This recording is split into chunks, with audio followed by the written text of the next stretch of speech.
Twitter. You can at me at I am DJ for real. And yo, if you want to comment on some of the topics we're talking about today, some subjects, we've got some top subject matter today, innit? So yeah, but your boy DJ for real, live and direct in the building. You can hashtag Gospel Fusion for me, because that's my little thing that's going on there. And I'm gonna just default over to the Reverend James. Yes, people. Good evening. Good night to all the people out there who are hearing. Thank you for taking the time out. We're here at New Style, and we're just going to really be breaking it up, having some fun. As was said by DJ for real, talking about some stuff that's quite current. Getting your views. You know, maybe we can do phone lines. I think that'd be nice. But if not, definitely got the social media going. Some of you would have heard me before, Rev James Richards, got a passion for music, passion for the Bible, passion for God, passion for all sorts of things. But tonight, I hope you get a taste of that. So, yeah, I don't know when we're going to jump into going forward. We've got songs going, or we're going to do a subject straight away, or... Yeah, I think we have to go, just in case anyone thought, what on earth is that tune in the background? Check out Theory Has It, yeah? Theory Has It, man, instrumental online, yeah? Cool. I think I need to do that. Yeah, man, next track off there, you know, and just vibe into it. I feel like I can just, you know, just do freestyle section, you know. So I'm ready for that thing. Yeah. No, but I haven't prayed first, so. So I haven't connected to the source yet. Bro, you need to tell me you're not connected 24 hours a day, 7 days a week, down on bended knee. A part-time believer, brother. But no. It's called. Don't you have updates for security? Security updates, mate. You know what I'm saying? See, that's what we've got. Part-time. Okay, I want you. Listen, guys, don't worry. I got you guys set up anyway. So, but anyway, let's focus. We've got 5 more minutes before we have to hit out the ads. So, James, talk to us about, you know, we had my favourite subject. You know that, you know, what colour is Christ, man? You know what I mean? Yeah, we had the event, The Colour of Christ. I just want to first start off by saying thank you for everybody who came out. Thank you to all of you. You know, you got your skipper Nathan out there, Rev who came, Robin who came, Lambs. You know, if you guys are listening, just thanks for coming out and getting your voices heard. There were other people who spoke, all the artists as well, DJ, who did their thing, and the place was packed. Small room, 6A cafe downstairs, and some big Chesterfield looking type setting with cameras, you know. We're not stars. And oh yeah, Simon as well for coming forward and, you know, doing the chat with me, taking the questions, and at times obviously disagreeing because we're coming from different viewpoints. But I think that's what that's made it, and the feedback from it has been amazing in terms of people realising that, whoa, there's a lot of investigation and work we need to do, even in terms of our Black History. You know, it was in Black History Month, that's over now, but why do we need a month to go into Black History? Well, that's another topic. If we need a month, there's something wrong. So yeah, so it went well. I think one of my key highlights from it was just the fact that everyone came out and the heart that I saw, that people really wanted to know the truth and talked about Christ and if it mattered. And yeah, it was a great night. Sounds like it was a very spicy night. Like, can you give us like just maybe 2 or 1 of the like key points or comments that maybe may have come out of the night? Well, everyone agreed that Jesus is not the blue-eyed, blonde-haired, Eurocentric looking guy that you get like at the 16th chapel. You know, with the big guy with the white beard touching you on with his finger, creation of Adam. And we talked about all that. So everyone agreed that, so that was kind of a mute point before we go there. Then there was a bit of a disagreement in terms of, well, how black is he? Some were like, you know, he's as black as me and I'm dark. You know, like, he's that black, and I didn't go that far, but I went with it. And then the biggest discussion really, I suppose, and tension was... The biggest tension was probably if it mattered.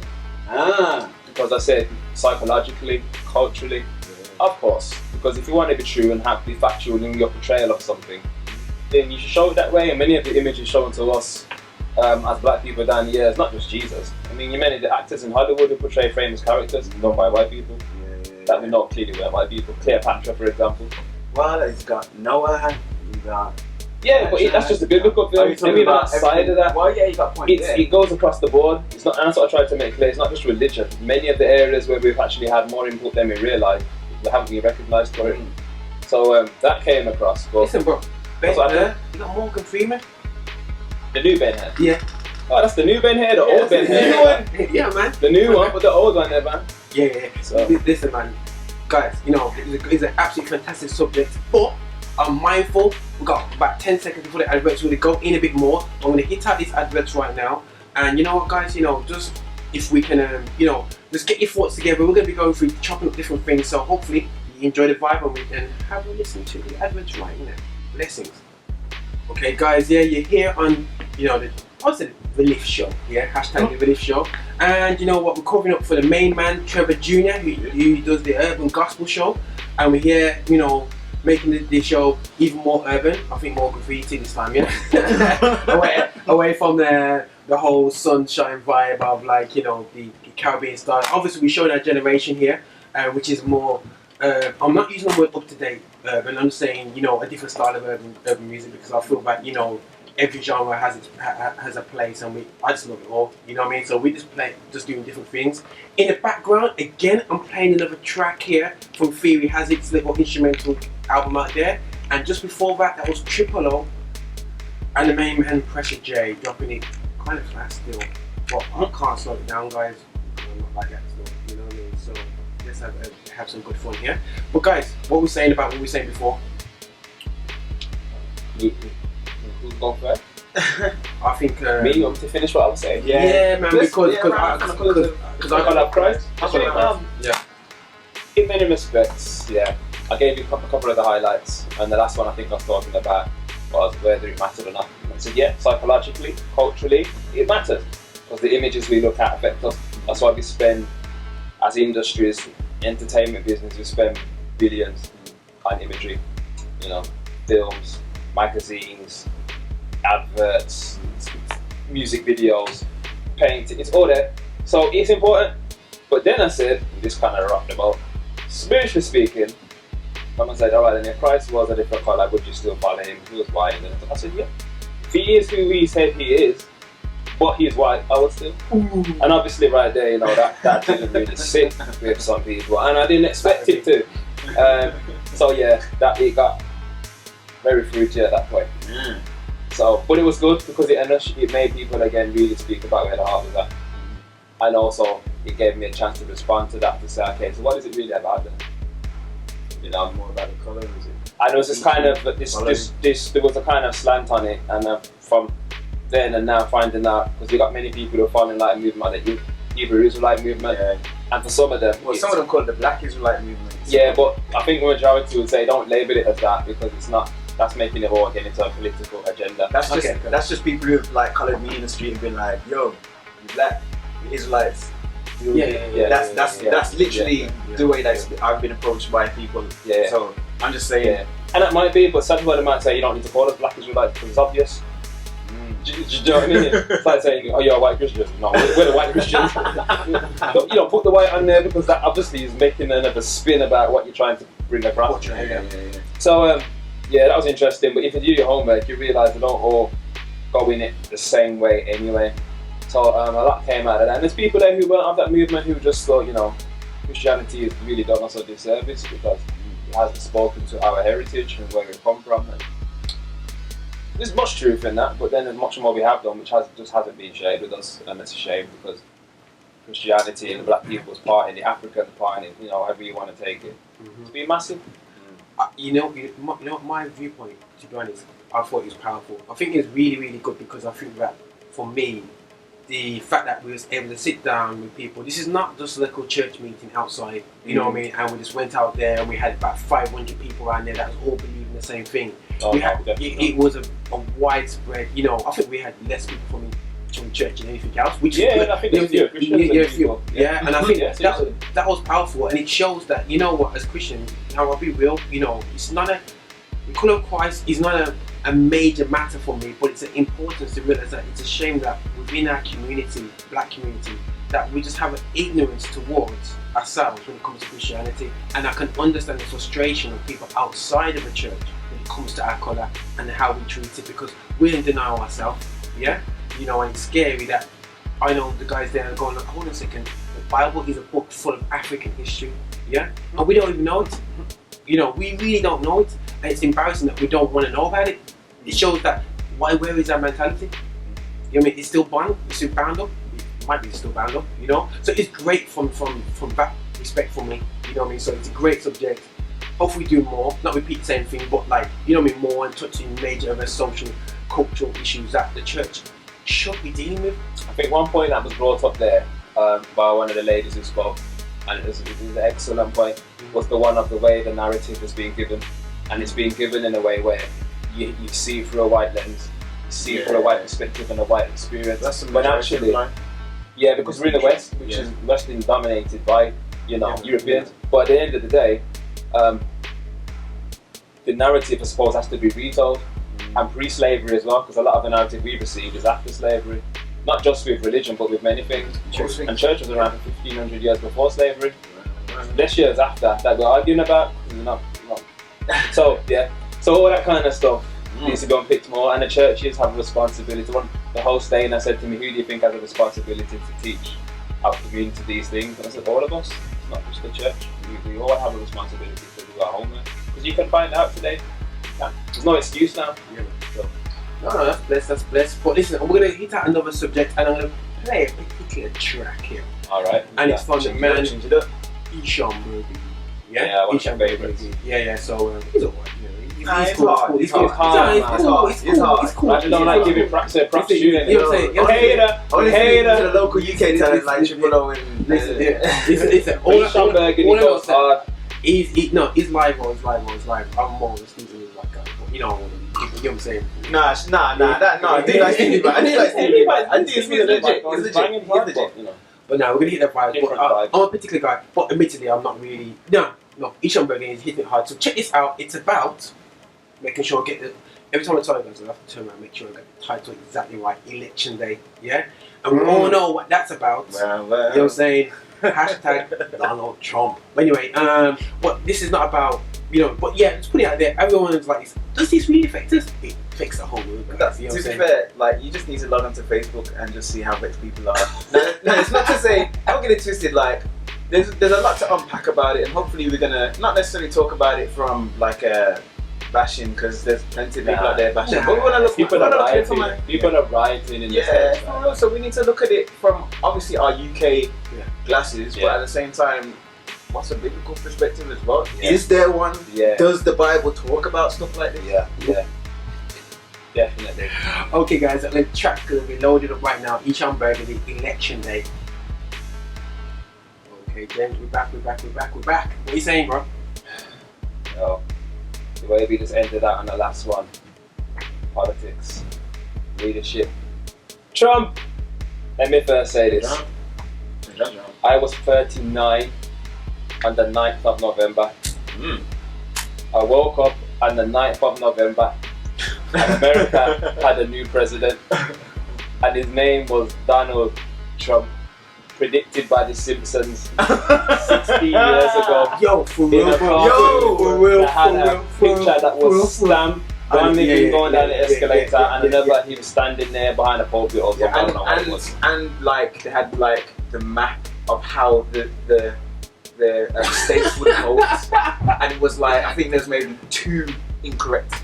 Really? Off the map of how America would vote. Now I'm not into conspiracy theories, but take from it what you will. Today is living proof that whoever did The Simpsons might have had inside knowledge, and we're there. But I woke up to be 39 and I realised, whoa, Trump won.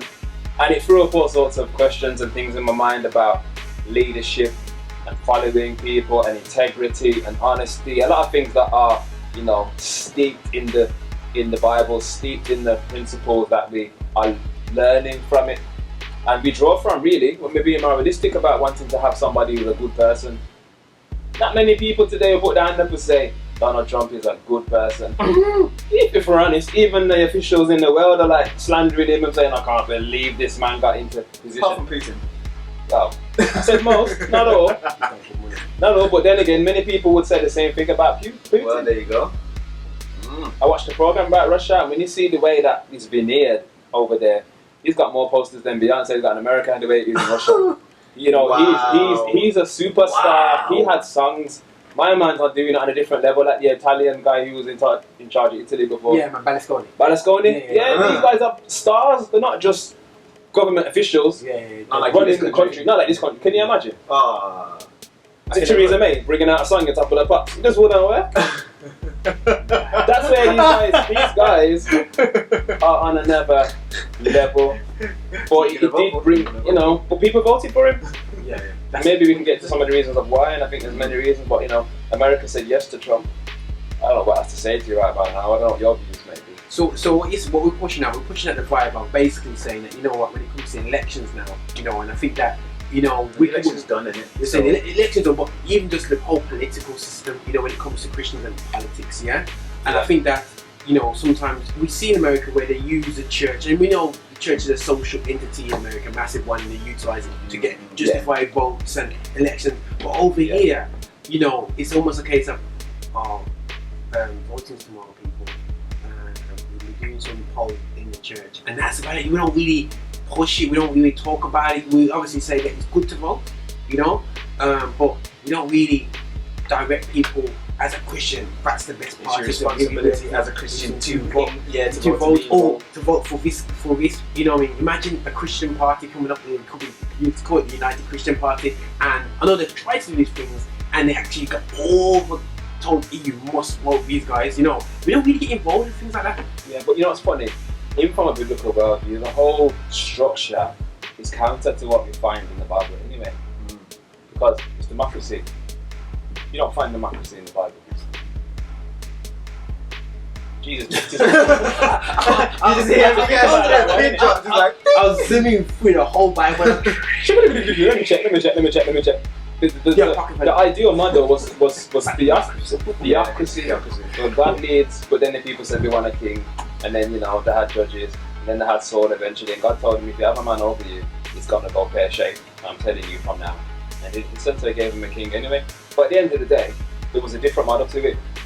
And the fact that the people can pick their leader means that the people have picked the leader from what they know. If God's picking the leader, he's doing it from what he knows.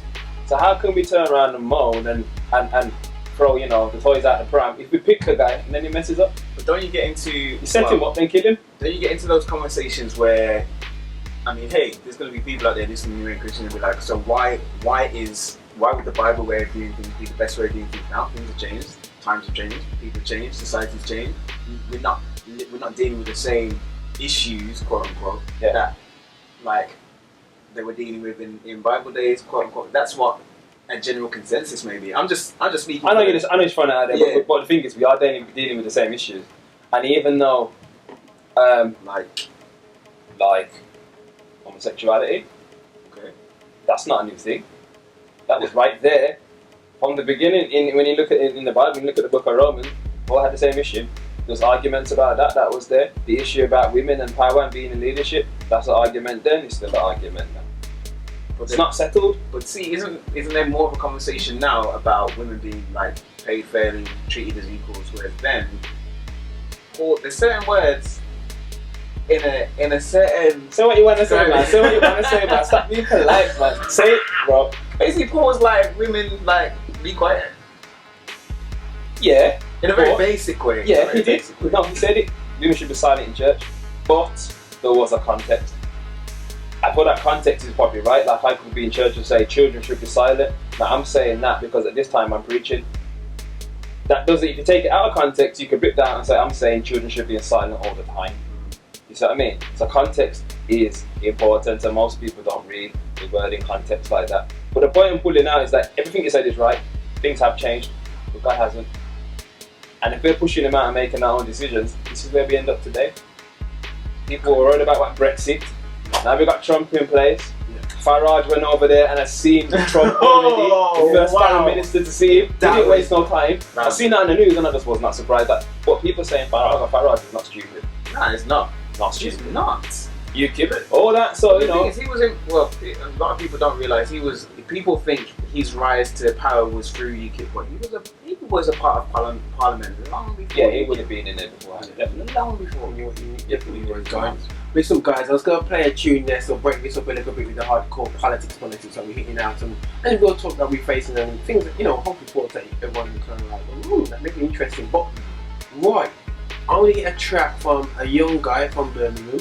Entitled, he released his track this week. It's called In Christ. Yeah, we vote. No, In Christ. And hopefully get a good vibe. What's that? But you know what, guys? Our encouragement is, guys? Yeah, you have to things in context. Yeah, it's good for scripture in context, but we're gonna throw things around here. Yeah. Listen, guys, check this out. This is entitled. Check this out. Okay, guys. We've got a couple more minutes before the news, and you know what? We just play a track from a local Birmingham man. You know what I'm saying? Young, entitled. And it's something that for myself, it's something I'm passionate about. Birmingham artists, West Midland artists, but this UK artists. I think it's all about one man making it through and helping out each other. It's just great for us just to be mentoring this guy. Bringing this guy through. Good vibe. Kind of weird sound for some young person because only just big man sound. Big man sound. Sound. Big man lyrics as well, bro. You know what I'm saying? He's not talking about how he missed the bullet or whatever. He's not doing that. He's not doing that. And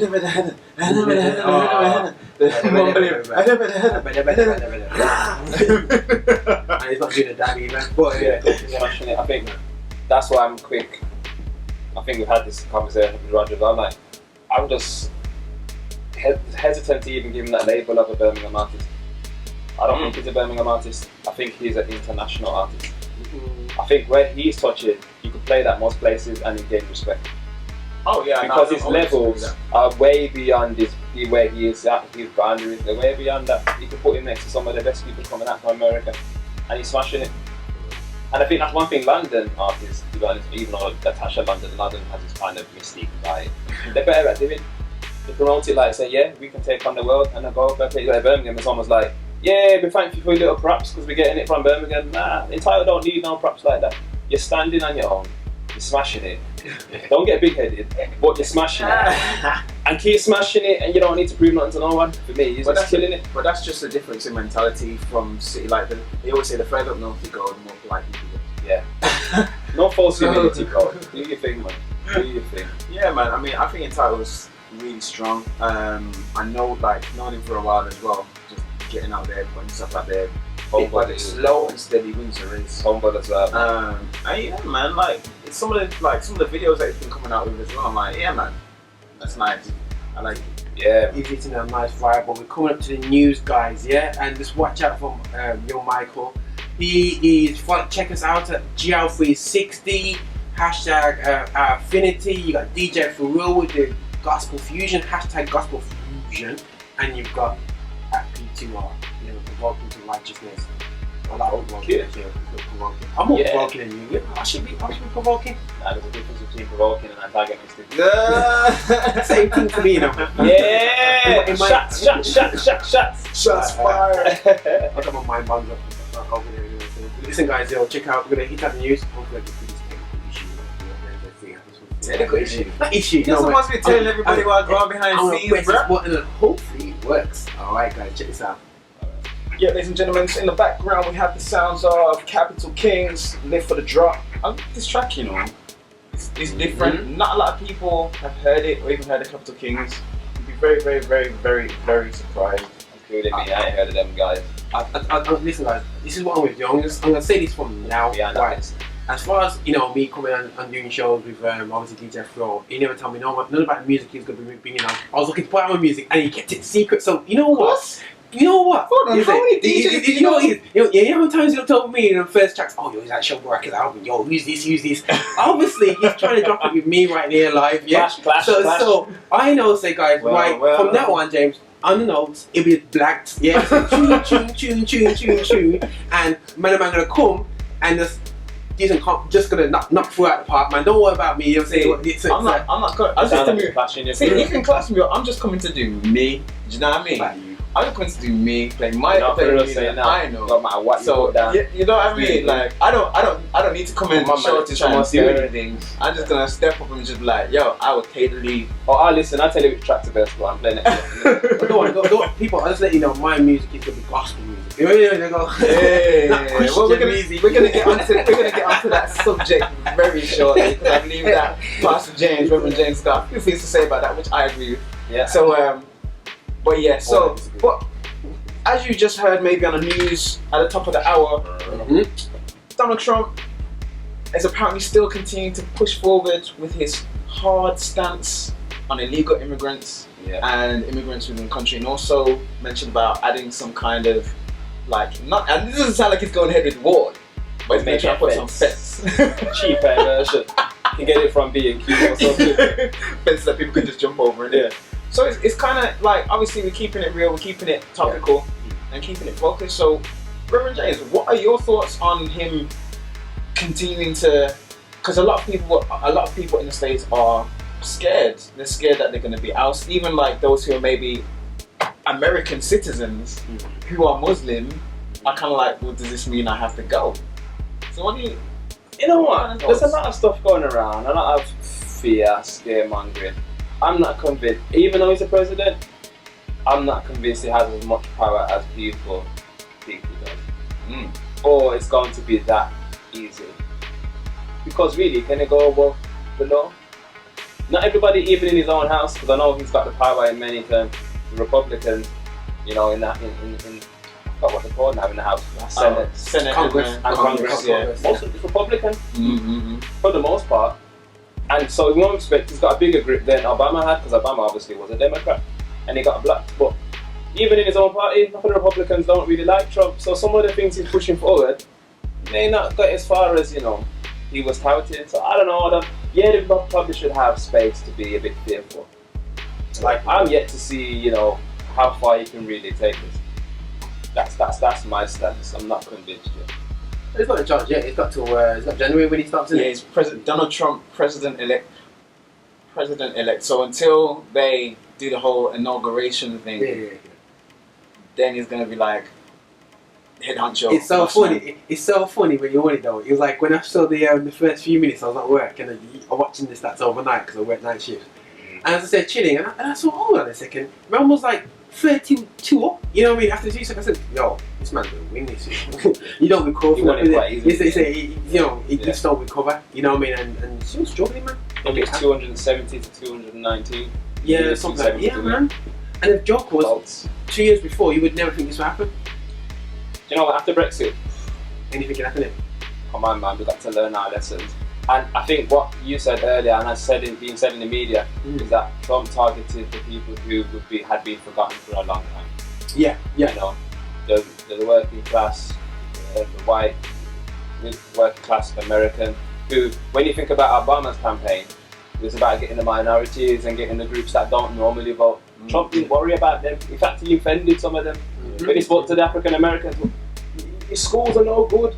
Look at the crime that's going on in Chicago. All this happened under the Democrats. You might as well vote for me. What have you got to lose? That's how he put it. I want to hear him just like going in. I'm thinking, he's not looking for the black vote. He was in a way, but he was twisting it to say, well, you know what, it can't get any worse, so you might as well vote for me. Yeah. But the way he was just touting some of his stuff, he knew exactly who he was going for.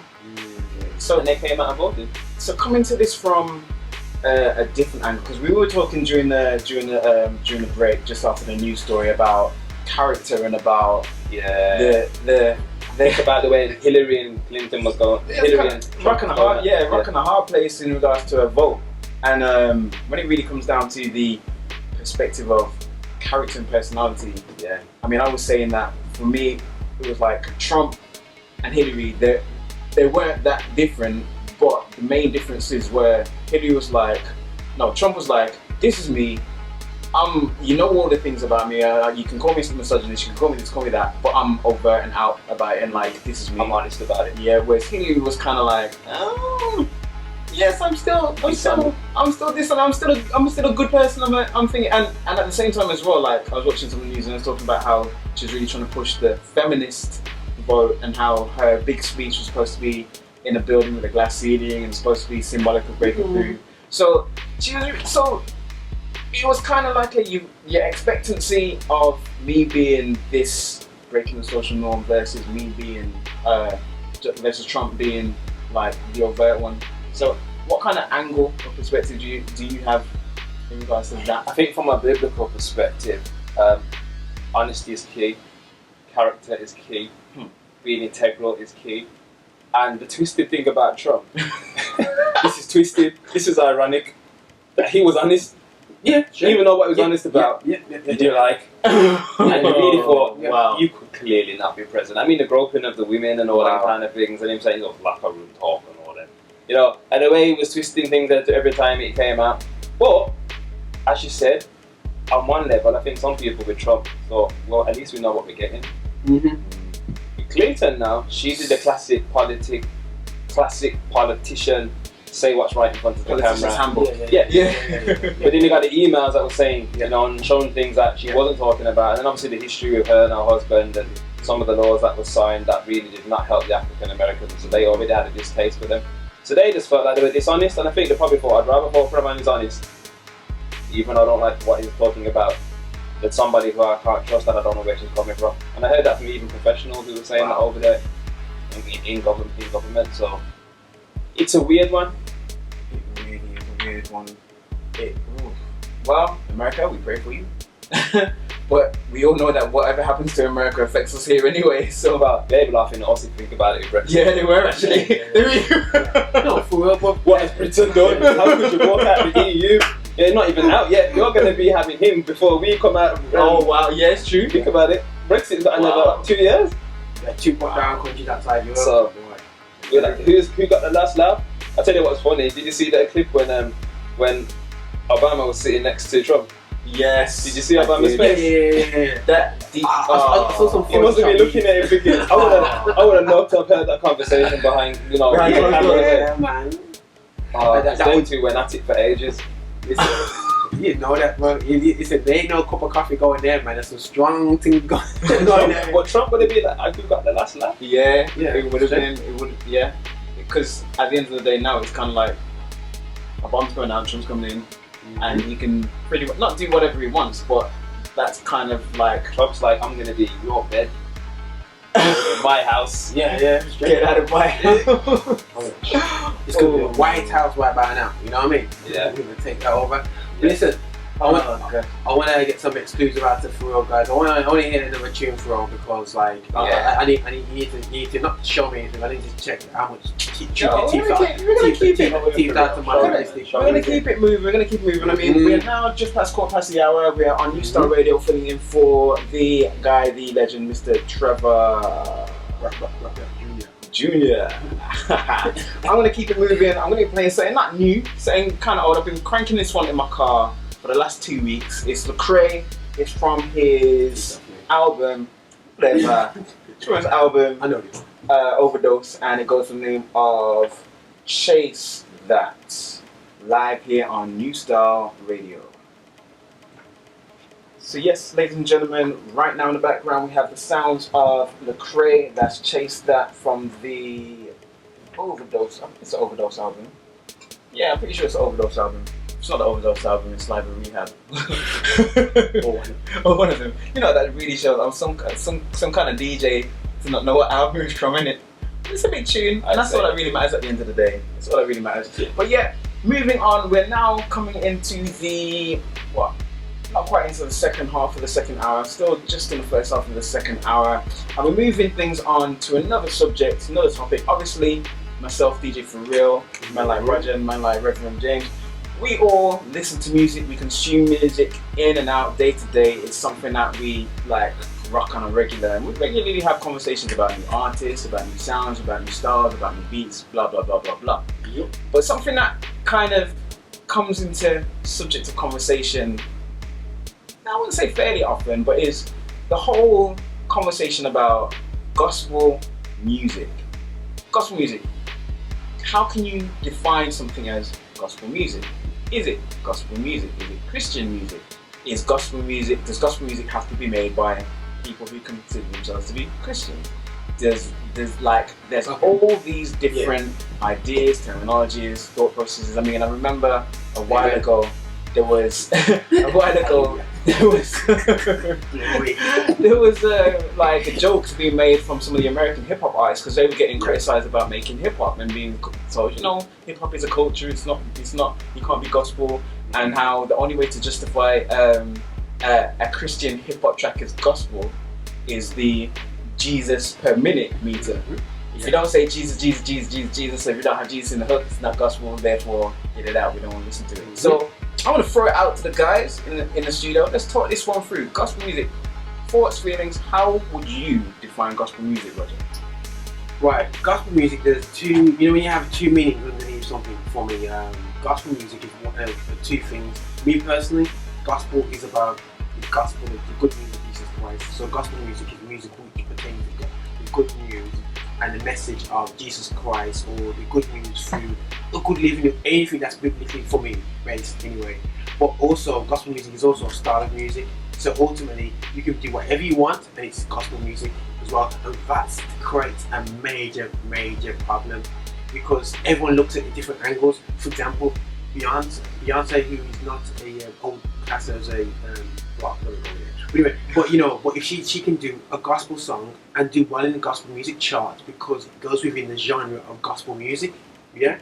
And so for me, it's a case of it is a subject where you have to define which way you go into before you even start. But if you're going from me as a Christian, whenever I do work, whatever I do at home, has to reflect the word. You know what I'm saying? Has to reflect the Bible. You don't have to always talk about you gotta get saved, But for me, anyhow it talks about something that goes against the word, I'm like, that's contrary to what you stand for. So it's got to be a reflection of lifestyle. Of your lifestyle. And so that's why I'm more of a guy who says, yo, gospel, what you live and what you come out of your mouth. That's just me. But I understand the genre thing, and we have to understand the genre. But the genre, it creates arguments. For me personally, I like to see people say, listen, yo, gospel truth you're talking here. You know what I'm saying? So that's just me. I don't know what James is saying, but he's not in his head, he agrees fully with me. He's like, yeah, but that type of sense, Okay, Rev James, OT, what are your thoughts? Yeah. I'm agreeing with Roger. Right. Yo, let me wow. Oh my gosh, did you fall over? Yeah, I'm sample this with wow. Ladies and gentlemen, this rarely ever happens. Oh my days, pigs have just flown, ladies and gentlemen. Really happens. Unless I heard him wrong, But the thing I probably would add is taking it back in terms of definition, because the question was about, I suppose, the gospel music. What is gospel music? That would be me, really, defining it. Are we talking about just the music? If it's the music without the lyrics, then what tells you it's gospel? Spirit. Spirit behind the music. Me personally, bro, I believe, for me, so if I played you an instrumental right now, yeah, with no lyrics, yeah, and I told you what kind of genre this instrumental is, you could tell me if it's gospel or not. Vibing it. Well, okay, hold on. It's switch from spirit to vibe. Okay, music's created to create a vibe. That's why we make music. But let's take that. You've got that in one perspective. Okay, agree with me, Jay. You've got that. No, I did from what you were saying. We're going to the definition now. But okay, what is gospel music? So you've got that element where you can play music without like naming the track, the producer, blah blah blah. So with that in and of itself, then you wouldn't be able to necessarily put it into a category or define it. It would just be considered a style. However, because we're looking at the definition of gospel music, there's going to be certain elements or certain things. Well, this is what I'm saying. There's going to be certain elements. So, for example, could you, if you having known the information about who produced the track or who's on the track, say for example, Weedy McWeed Smoker was to produce the track. Yeah. And everybody knows it's by Weedy McWeed Smoker. Yeah, he's trying to push it through the gospel scene. Would you be able to step back and say, well, yeah, man, that's a gospel track. I know what influenced him to make that track. Yeah. Or would you be saying it's still just music? Because there's certain influences. I believe there's certain influences behind music. People make music for certain vibes, for certain ideologies and things like that. But if you trace back in the day to certain, like, the history of of certain albums that have been made where you hear stories about certain bands getting like witches and stuff to pray into the master copy of the track in order to distribute certain feelings, vibes and spirits across. Like this is like, honestly, I'm just saying that you can find this online. Like I'm not just making this up. So like when it comes to things like that, looking at a definition having added elements, are you saying that, or are we saying take away the fact that it would just be a track, but add the element of who made it or what's on lyrically, or if it's not lyrically, like having an interview of the person talking about what inspired them? Like, I think what you're kind of doing there, though, is muddying the waters. Because you're throwing in something there where you actually might have an idea of where the person was coming from and they made it, then you can define it. So, alright then. Example, Jimi Hendrix. He was known to smoke. He was known to be channeling. He was known a lot about it. It's the same thing when we get like modern day actors in Hollywood and this whole method acting, and some people say, you know, we got so much into the character, it's almost like they're challenging another person. We see that anyway, so if you know that, you're going to look at it different. But my standpoint is, if you don't know any of that, can you define it? And what are you defining in the music or the person? What makes it Christian? Well, see, that's where the question comes into play. Music's just the art, isn't it? Like painting. What makes a painting a Christian painting? Well, me personally, I just want to say I wouldn't necessarily define music and painting as the same type of expression. What about acting then? Again, I wouldn't describe acting as the same type of expression either. For me, being an actor, it's getting hot right now. No, for me, I don't know the difference. For me, being an actor, What's the difference? Nah, for me, being an actor, when you act, you are not stepping outside yourself, but you're portraying something either based off what you've written yourself or something that someone else has been written. Yeah. Whereas when it comes to producing music specifically, unless you've got a ghostwriter, it pertains to or comes directly from the person, their inspirations, the essence of self. Okay, guys, pause right there. Pause right there. I don't get that. Right, we're gonna have the adverts right now, bro. So then we're join us after the break. Join us. Yeah, man, come back for that because I didn't buy that. Yo, we're gonna bring Dalton into this conversation. We're gonna sneak him. But anyway, hit the adverts. Yeah, the chase. Ladies and gentlemen, we are here inside New Style Radio. It has been popping off during the advert break. We are still talking about the subject as to what actually defines gospel music. Here inside is your boy, Mr. DJ For Real, alongside Roger Moore and the Rev James here at New Style Radio, filling in for Trevor Jr.'s traditional slot. What's Trevor Jr.'s traditional slot called? Urban gospel. The urban gospel. So yeah, we've hijacked the booth for today. We're coming into the second half of the final hour of the show. And home run like Usain Bolt. We're gonna just go slightly back into what we're talking about, just to kind of wrap it up. I think it's come to the point where arguments are going on. James are gonna take like this to the dawn or something at the tree. Listen, guys, right? We got the Damari Smith or Damari production in the house, and he's like, yo, it's going down right here. You know what I'm saying? He's seeing the heat right here. The original Rom Step producer, listen, he's going, we just want to say anything. You know what I'm saying? He's on the face here. You know what I'm saying? He knows he started with me anyway. So. What are you saying though? You got any thoughts? Yeah, you got any thoughts? What are you saying? On side, no. This is on his own side. I live Smart man. It's coming on to my side anyway. Cool. Alright, well let me just drop this one then. General consensus, and I'm not talking about like, I have my opinions, but there's like, it's been to and fro. So you've got the argument as how do you define gospel music? The general consensus, the general understanding is being what it's been inspired by an artist singing the track. Yeah. Those are the two quote unquote fundamental things, and then you can throw in the style of music into that. Okay. So if you take away one of these elements, I suppose the question that is being raised is, well, if you take away one of the elements, are they a practicing Christian? Are they a Christian that's forthright with their faith, and is it something in a melodic style that would be deemed as, I don't know, gospel churchy? But that's changed over time as well. Definition as to the style has changed as well. So I don't know.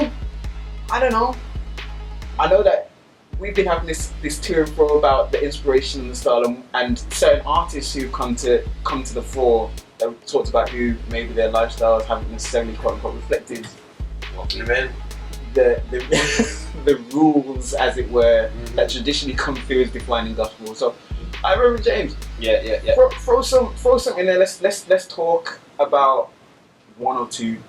All right, what do you want to talk about?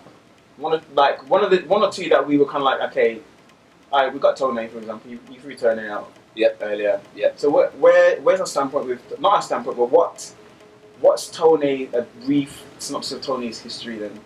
Tone put out some bangers when it comes to Christian songs.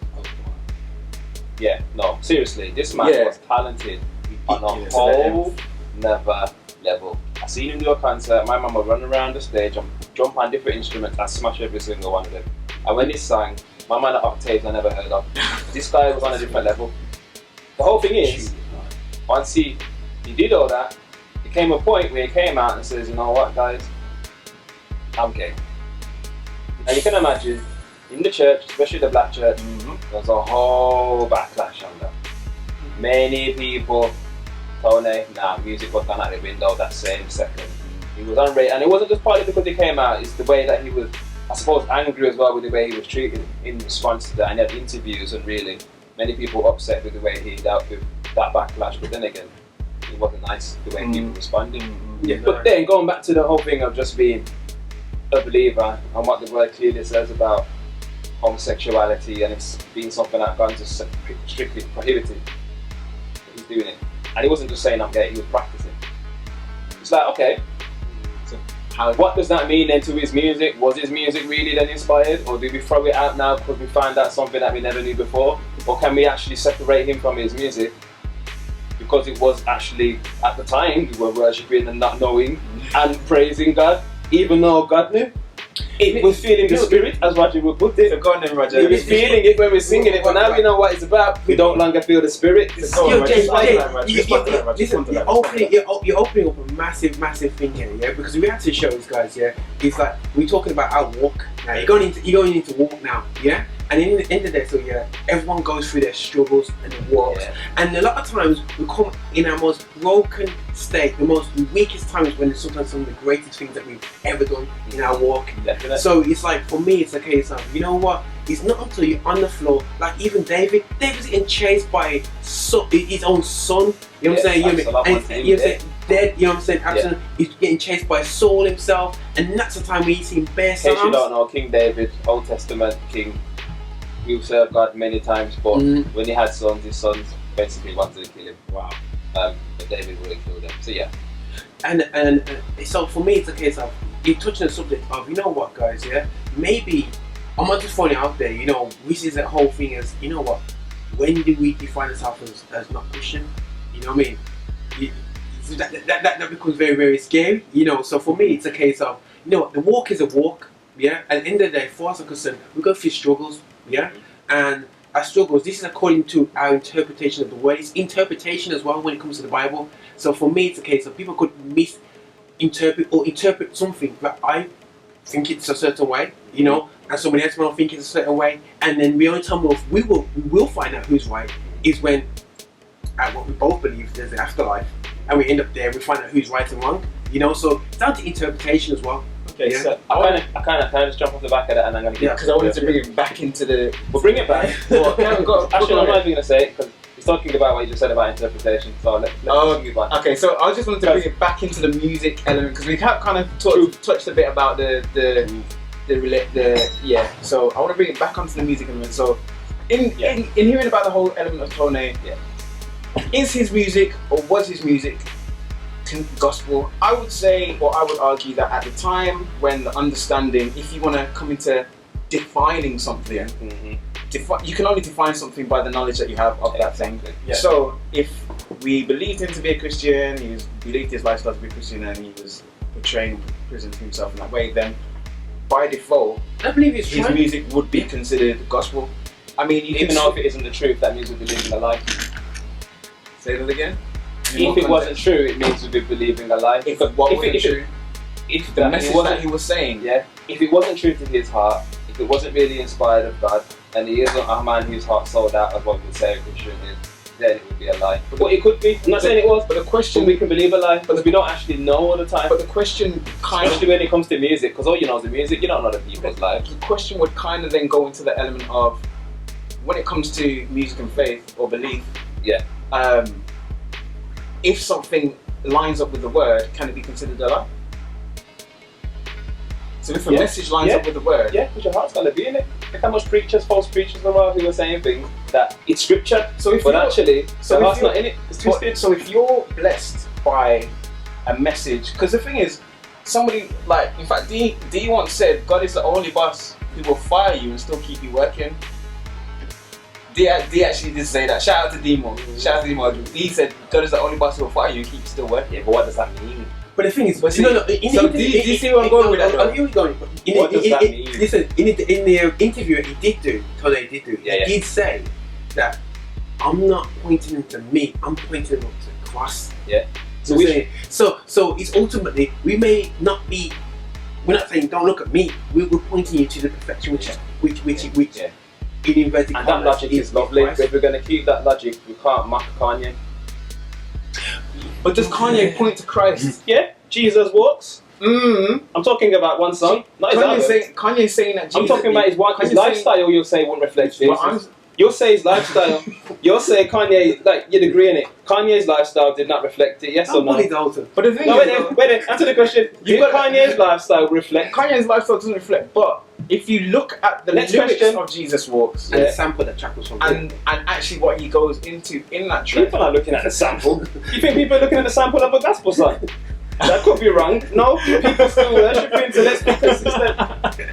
If we go back to Tony, people knew the way he was living.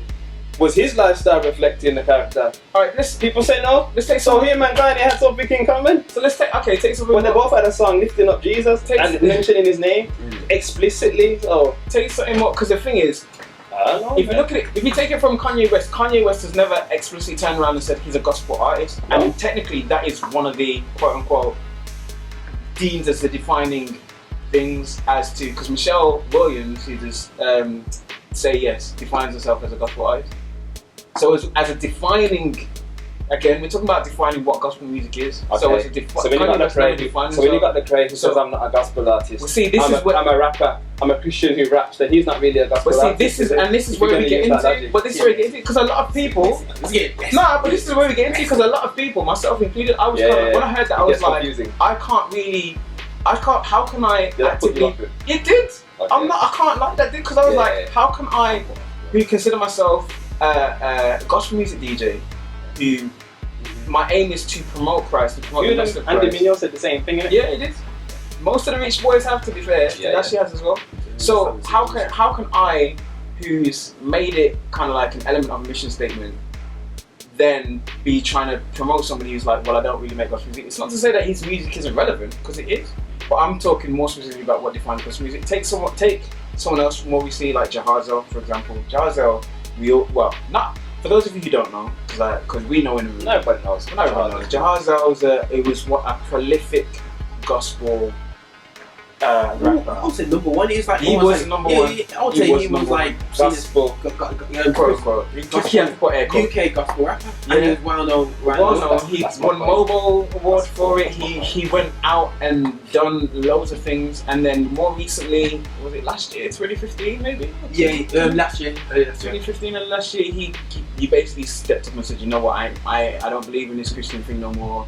I don't believe in church politics no more. I'm turning away from all of this stuff, and I'm going down the route of I rediscover my ancestors, so on and so on and so on. So looking back at where he was and what he was doing, would you then turn around and say his music was gospel? For me, looking back, I would say the music that he made was still gospel. I would still define it as gospel because the artist was saying he was a gospel artist. The music being portrayed had a Christ-centered philosophy and ethos, a biblical ethos. And okay, let's take the music style out of it, because musically hip hop is now widely accepted as. No, I'll go with you. I agree. I'll go with you if that's the case. Well, if that's the case, and you're defining on the fact that he made music that was reflecting of that, You know, no one can make music that's reflecting of that. But what inspired Jahaza? We don't know. Only God knows. But what we do know is that he came out with his story. He said how he got to this point, and when you read that, and he said it at length, if you read it carefully, you look and think, really? How come you didn't know that?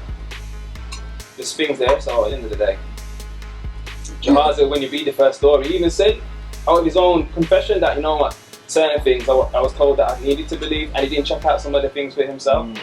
Now for me, that I'd question the very fact of you changing in the first place of certain things you were just told to believe. That's not a real concern. I'm going to drop something back. The time's kind of like slowing down a bit, but here's the job now. I'm going to play a tripping track, sorry, Inspire. Reach Records, one of the latest tracks out of Reach Records. I'm not trying to pick on Floyd here, but it is a fresh track. I'm trying to, like, Floyd did not know about this track anyway, but obviously I'm going to play it. It's called Is he still trying to do that sending, the track's called Too Cold, and we're going to check out those ones. We're going to ask you what you think about this track, and we're going to go back into Reach Records, and we've been talking a lot that's kind of changed the vibe, yeah? But, you know, I've listened to a track from Tripoli, and it's called Too Cold. I like the vibes. Yep, back once again. We are rounding up, coming into the final part of the show. Your boy DJ for real, live and direct with Mr. Roger Moore and Rev James. We've also got. Is my brother gonna jump on the mic and talk about this track, or is he just gonna hide in it? What are you saying about that track in the background, man? Yeah, you know what I'm saying? Ladies and gentlemen, introducing to you world famous SoundCloud, Mr. Dalton. Come to you. What are you saying about the trap track that we just heard, man? You were saying, would you say it's official, or was it just like a bit soft? Come be real, man. Come down the mic. Jump on the mic. Talk to the people. Too cold. It's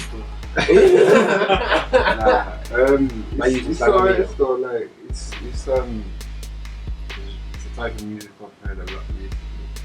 Me personally, I'm into new things, so it's good. So basically, you're saying it's the same old. Is that what you're saying? More or less, yeah. Yeah. That's not a bad thing, you know. If you want to reach out to the people of this generation, you might have to fit in somehow, but he's doing what he's doing. So I just want to go on the record and say that Dalton said it's kind of like a box standard track, and Roger's trying to send to me on a box standard track, you know, trying to call me out on a track that's just the same old. So what, like, you know, like I can't really. No, you're speaking for everybody, bro. You're speaking for that generation, that demographic. I received that, and I recognize that. Dalton's in the early stage of my training. So why, if he's in the early stage of your training, why is he not back in your case, bro? Exactly. Is it self-awareness? You know what I'm saying? Like B1 to C2. I stank your butt up shit. Listen, man, let me get my X out. But listen, no, but on a real joke, a real thing still, you know, for me, trap is great. But you know what I mean. But I think it's such a style which is so same old. But I think we just get fed up of it. I have personally. I've heard so much for so many years. Like, go. Don't mind. What you saying? I've kind of gone off track personally. But, and this guy's like still there. Trap producer here. It's still there in my music. Is trap Christian music? Trap music. Like any genre can be Christian. Come on, my brother. See, that's my training. That was my training. Yes, my brother. Talk again. See? Depends on the content. Any genre. But I mean, if you wanna, let's put the type, the style of music into context anyway. There's people who are raising up on trap music as though it's their grind or their garage stuff. For them, they'll be like, I can't get enough of this. Whereas for other music connoisseurs, be like the rare stuff, it may be getting a bit too much. Like I remember when dubstep hit the scene, and everyone's like, oh, this new sound. Some people just like, I can't stand it, and now it's kind of a bit played out. But to be fair, there's certain things that can be put into the sounds of music rather than you get certain frequencies that can change the concept. You know what I'm saying? So, for example, you can listen to certain songs and smash something. That's the reality of You're talking about you saying you're gonna smash on studio. Like, or you can have songs that calm you down. You know what I'm saying? Like, Jesus music. Music is deeper than humans think it is. Yes, You it know what I'm is. saying? It's a Okay. whole Preach, world, preach, you get me? preach. But that's my take on it. Alright, that's Another message for another day, I think. No. Knowledge drop from Dalton. Where is it?